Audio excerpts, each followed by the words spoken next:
Hello everyone, I am Rama. In this lecture, I am going to explain the Jacobi method to find eigenvalues and eigenvectors of a symmetric matrix. This method is very useful to find all the eigenvalues and the corresponding eigenvectors of a real symmetric matrix. Let us see the working procedure step by step so that we can easily do problems. For our convenience, we are taking a real symmetric matrix which is of order 3. Let it be in general. A11, A12, A13 first row, A21, A22, A23 second row, A31, A32, A33 third row. Since A is symmetric, A12 is equals to A21 and A13 is equals to A31 and A23 is equals to A32. Now the step 1 is choose the numerically largest element in magnitude among the off-diagonal elements of A. Let it be modulus of A13. This is the general matrix. Here A11, A22, A33 are said to be diagonal elements of A and other elements are said to be off-diagonal elements. They are A12, A13, A23, which are similar to A21, A31, A32. So we can always consider the off-diagonal elements above the principal diagonal. They are A12, A13, A23.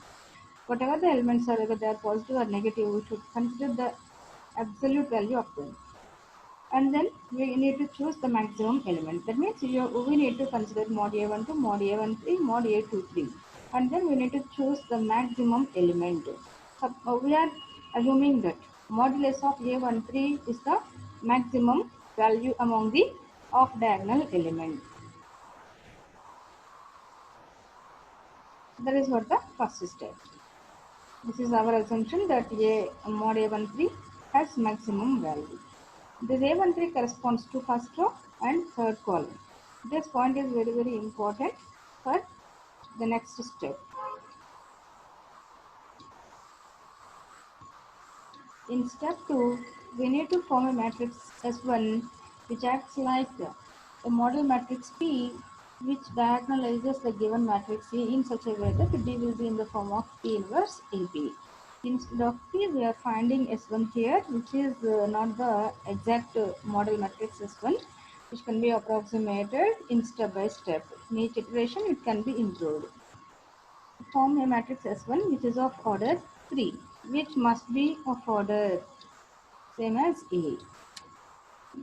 By replacing a submatrix A11, A13, A31, A33 by the matrix cos theta minus sin theta, cos theta, and diagonal elements by 1 and other off diagonal elements by 0.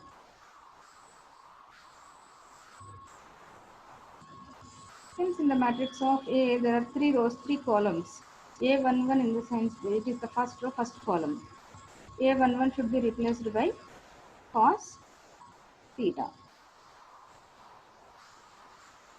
And then A13 which is to be replaced by minus sin theta. A12 is it can be written later. A13 is to be replaced by minus sin theta. And then A21, A22, A23 elements are not there. A31 which is to be replaced by sin theta.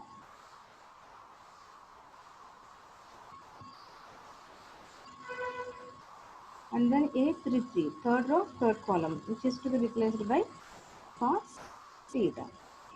Now the diagonal elements. Since it is a 3x3 matrix, already 2 diagonal elements have been filled. Only one vacant is there, that is to be filled by 1. And other off diagonal elements, there are 4 off diagonal elements. They are to be filled by zeros. So that our S1 is obtained as cos theta 0 minus sin theta. First row 0 1 0, second row sin theta 0 cos theta, third row. In this, theta is unknown, which is to be determined.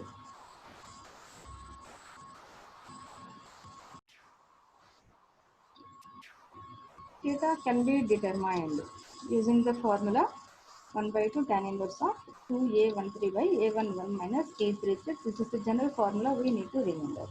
Now we are going to write theta in different forms using this denominator.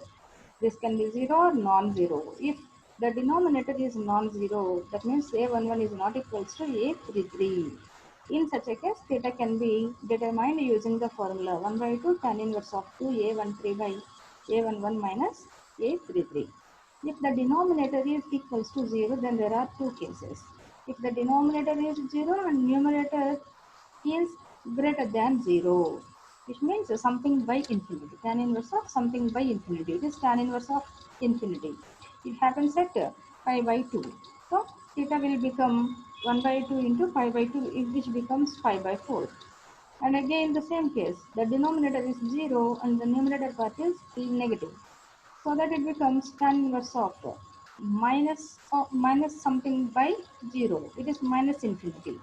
It happens at minus pi by 2. So theta will become 1 by 2 into minus pi by 2. It is going to be minus pi by 4. So we use this formula to find theta. After finding the theta, we use that in the matrix S1. We use theta value in the matrix S1. So that S1 matrix is obtained. After finding S1 matrix, we find the rotation matrix D1, which is obtained by S1 inverse A S1. It is of the form D is equals to P inverse AP. P is model matrix, D is a diagonal matrix. This D1 is the approximation to a diagonal matrix D. This matrix is to be improved.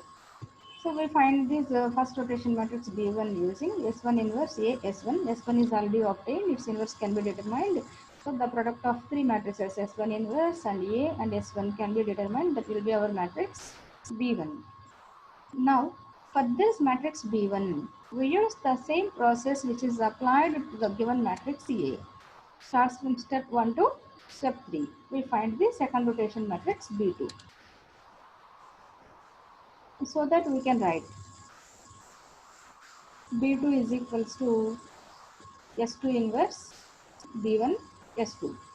So in general, the iteration formula to find the rotation matrices can be taken as Bk is equals to Bk Sk inverse Bk minus 1 Sk, where k takes values from 1 to 3 and so on. Then k is equals to 1, which becomes B1 equal to S1 inverse B0 S1. This B0 is nothing but the given matrix A. This is the general formula, iteration formula that we need to remember to get a sequence of rotation matrices B1, B2, B3, etc. Now, the next point is, since it is an iterative method, we need to stop iteration process if Bk is in the form of a diagonal matrix. That means Bk equal to Sk inverse Bk minus 1 Sk is a diagonal matrix whose diagonal elements are lambda 1, lambda 2, lambda 3. Since Bk is equals to diagonal matrix D, which is in the form of P inverse AP, this D is said to be similar matrix to the matrix A. So the diagonal elements of D are nothing but the eigenvalues of the given matrix. So we tell that the diagonal elements of Bk are said to be the eigenvalues of A. So with this step, we got all the eigenvalues of given matrix. Now we need to find the corresponding eigenvectors.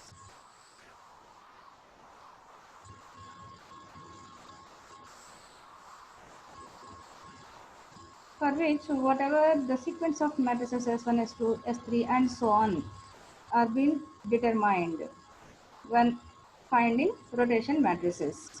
Those matrices are to be used here. So in the last step, after finding the eigenvalues, we find the product of S1, S2, S3 and so on. The resultant matrix can be taken as S. In this resultant matrix, the columns are said to be the eigenvectors of A corresponding to the eigenvalues lambda 1, lambda 2, lambda 3. These are the diagonal elements of Bt. This is the procedure for a 3 by 3 matrix. The same procedure can be extended to a matrix which can be of any order. If it is a big matrix, in such a case, in the first step we have chosen the largest element in magnitude as A13, that 1 is replaced by I and 3 is replaced by K. And then we repeat each and every step according to this case. Thank you.